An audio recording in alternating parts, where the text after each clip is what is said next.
Hello, Amory here from Ask Amory with a June energy message.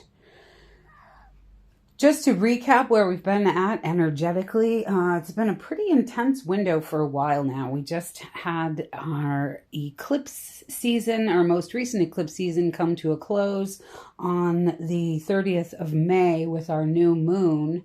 I'm sure you'll recall that we had a total lunar eclipse on May 15th, and that was a pretty intense one in Scorpio.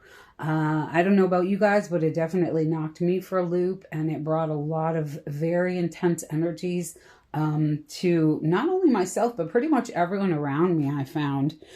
What we have coming up this month is, first of all, you'll be happy to know that today Mercury is turning direct, and we will still be in Mercury retrograde's shadow until the 10th of this month, but we'll be coming out of that this week. So you can look forward to communications improving. I feel like this Mercury retrograde, it really forced us to do a lot of internal looking at things that needed to be talked about that might be difficult, and finding a way to broach those conversations with people.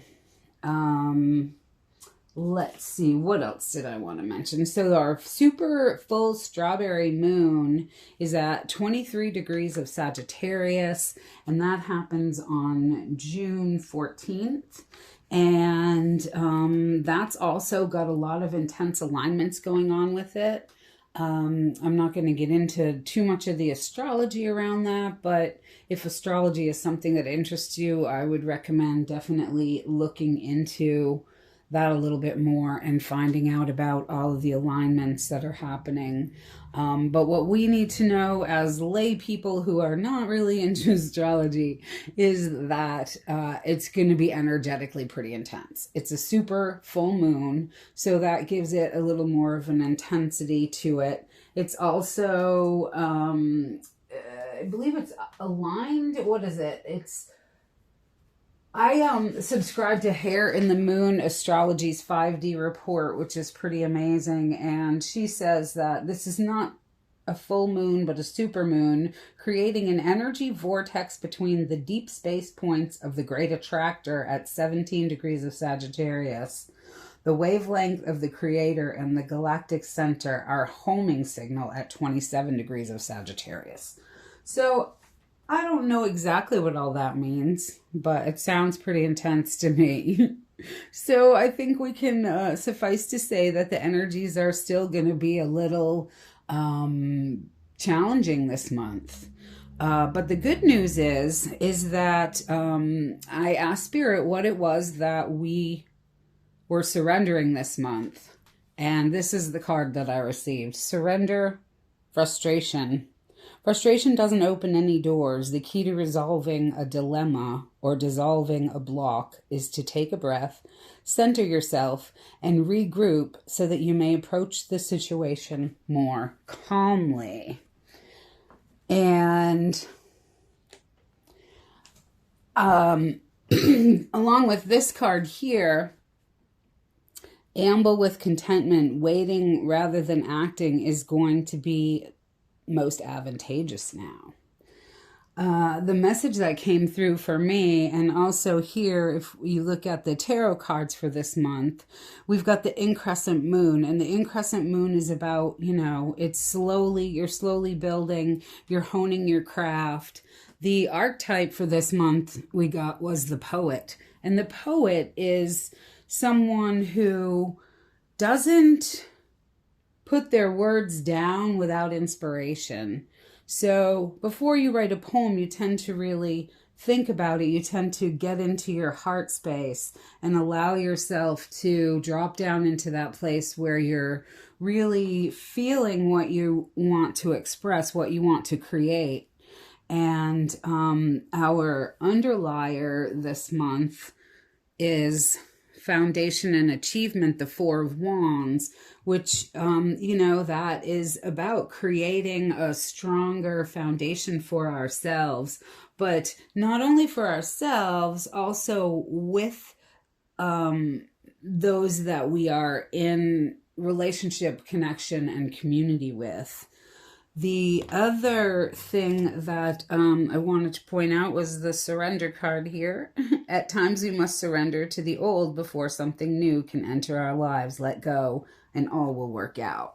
So this and that together with these things really point out to me that there are some things that are not going to be totally clear right away. Actually, I think originally this card was upside down when I did the reading, the live reading.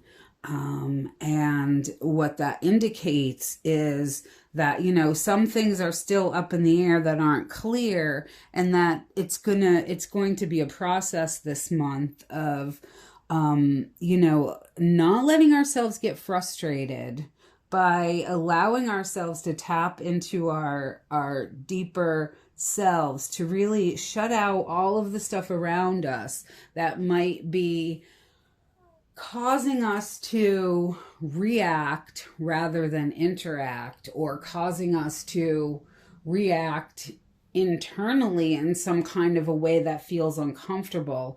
And if you're feeling that way, if you're feeling frustrated, and if you're feeling like, you just want to explode, or you don't know what to say, Spirit's message is to really take the time to drop down inside and get quiet.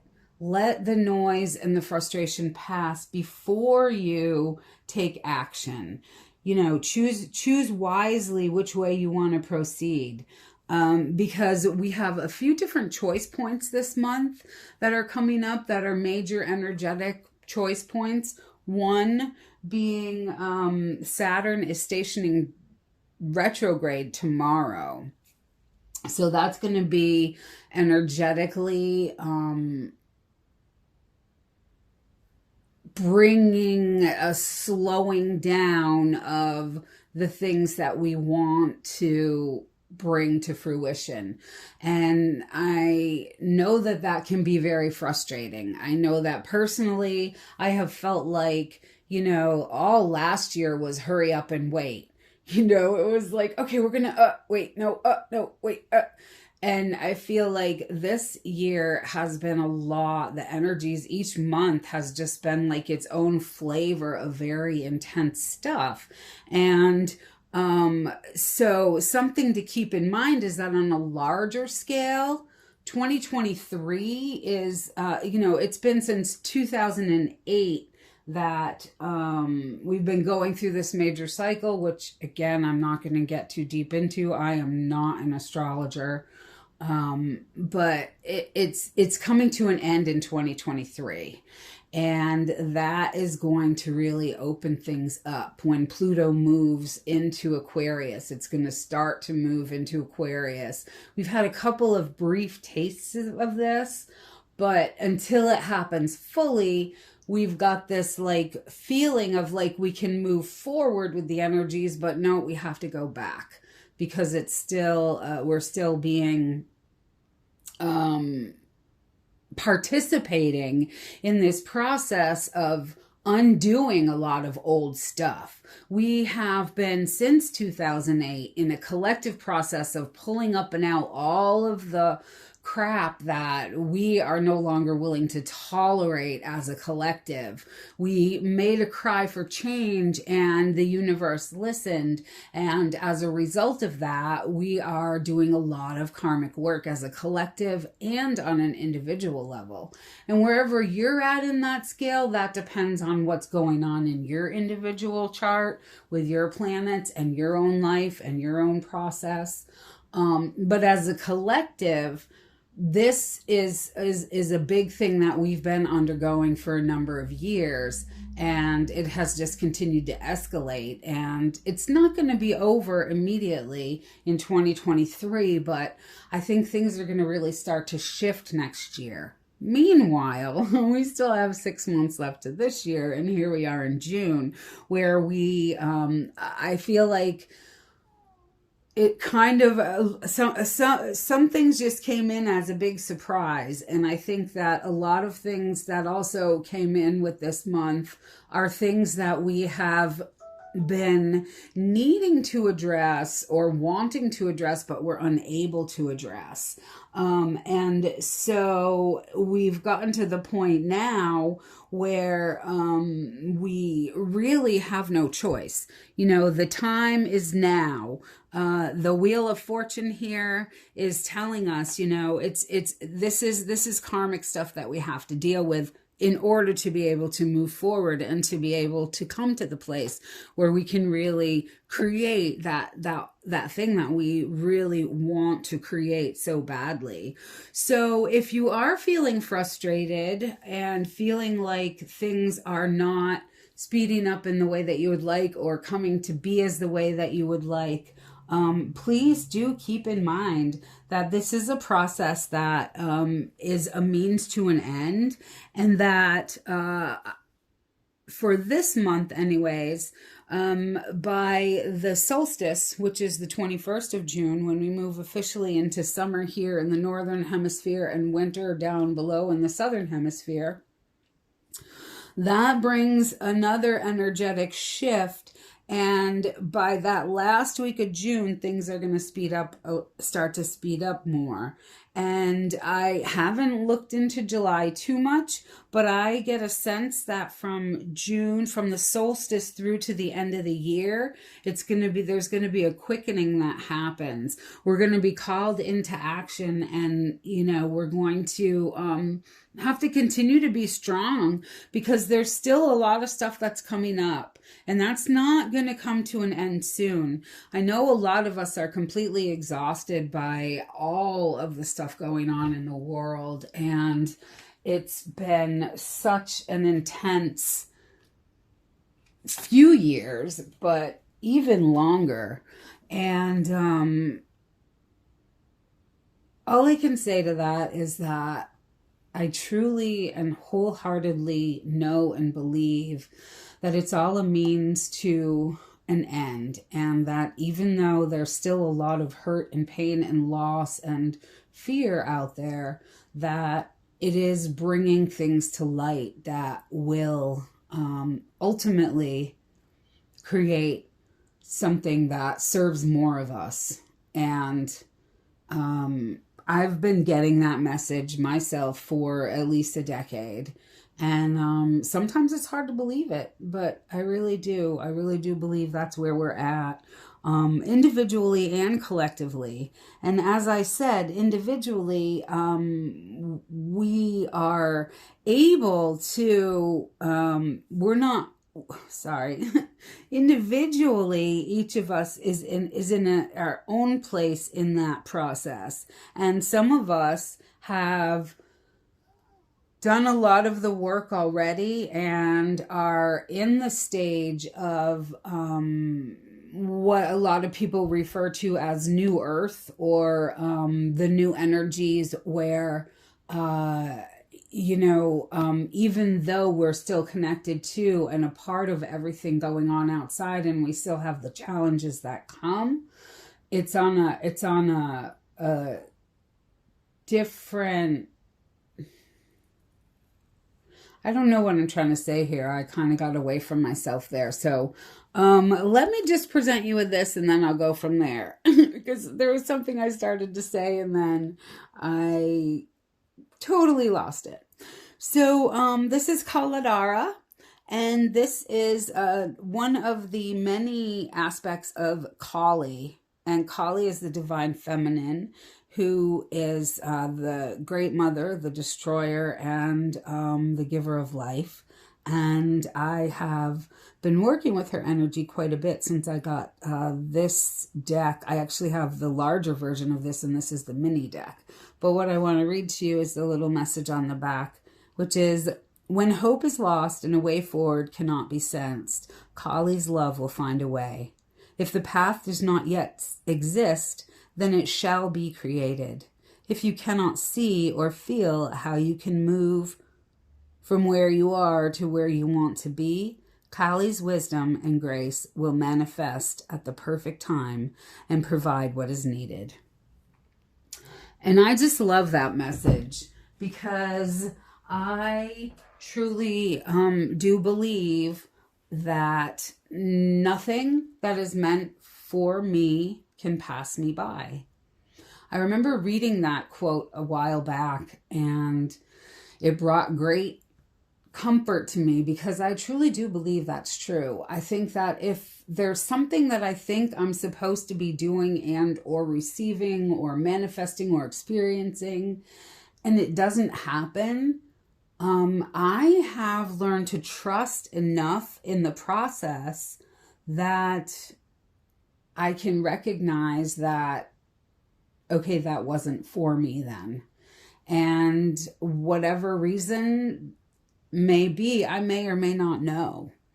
But getting frustrated about it, I know, doesn't help at all.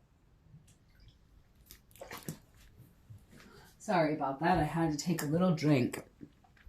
I also wanted to mention I pulled a card for us with a crystal, and what I got was fluorite. And let me read to you about fluorite. Organization, clear, and priorities. Structure can provide freedom, and fluorite helps to organize your life from top to bottom, heightening focus and releasing unnecessary stress. Fluorite assists with bringing clarity into your life, lifting your mental capabilities for crystal clear intuition and empowered decision making. By taking wait, I'm going to have to actually look at this to read it. I'll hold the stone up because I can't read it that far away and keep following the lines. By taking your discernment up a notch, fluorite protects against bad influences and psychic manipulation. Fluorite both grounds and lifts your energy, connecting your body to the earth and to higher spiritual awareness at the same time. Prioritize balance. And it is associated with Capricorn, Pisces, and Mercury. So if you like gemstones and that resonates, and if you have fluorite, you maybe want to utilize that this month or get yourself a piece of it. I want to just talk a little bit more here about the tarot cards, what we got here. I did touch on it, so the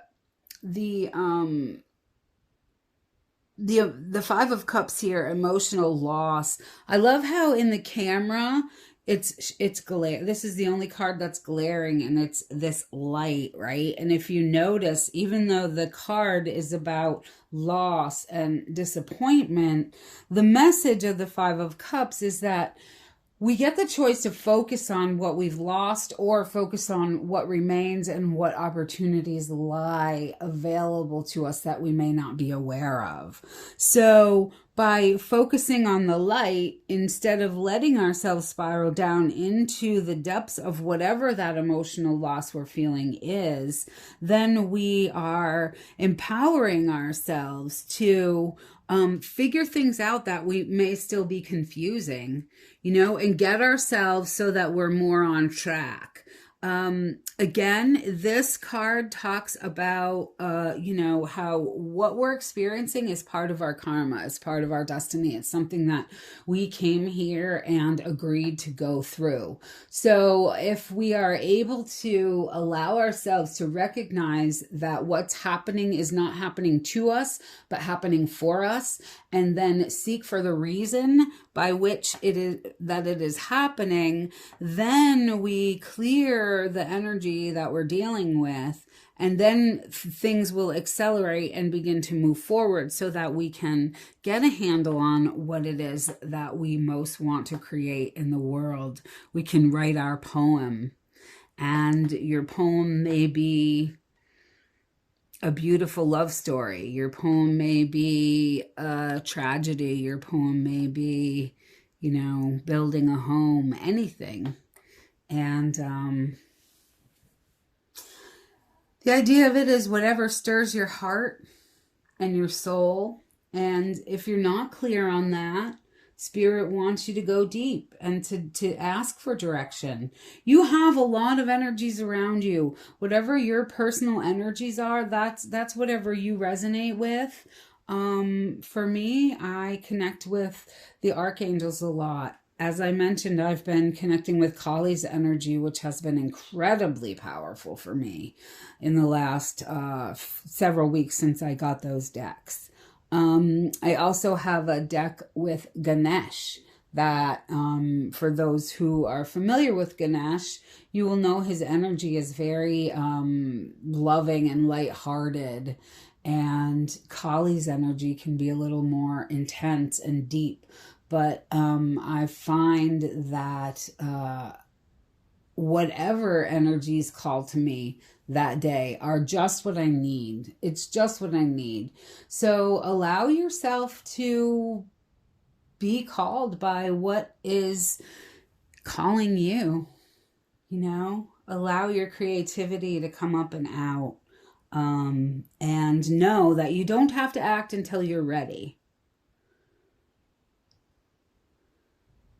And once you make the decision, things are really going to move quickly. Once we figure out, I say this because I'm kind of in the same boat, right? Where this is a collective reading. So once you figure out where you want to go, once you're no longer up in the air on your decision making, then, you know, things are going to, we've got the accelerated motion, and we've got on track here. And if you notice, we've got this train, and this dude's about to step on the train, you know, and he's checking to see, okay, am I going in the right direction? And yeah, he knows he is, because you can see his one foot is ready to go, and he's hopping on that train, and he's going to go.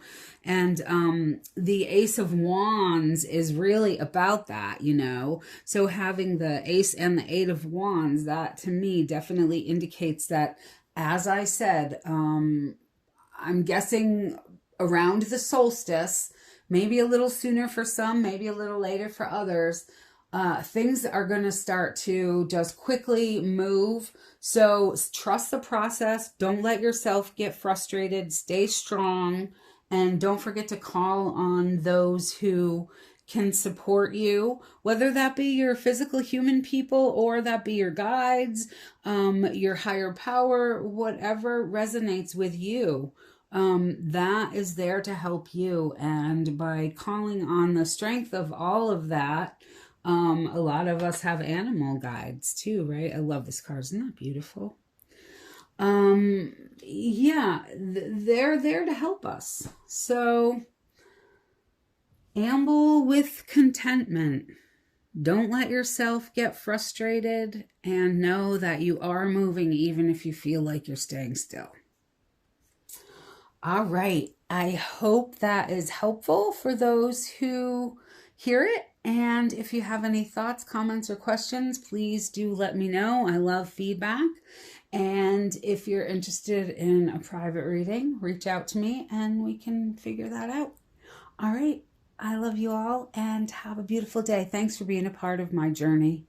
I really appreciate each and every one of you with all of my heart. Thank you for being here. I know it's a hard time to be a human, but we got this. We totally got this. Bye-bye.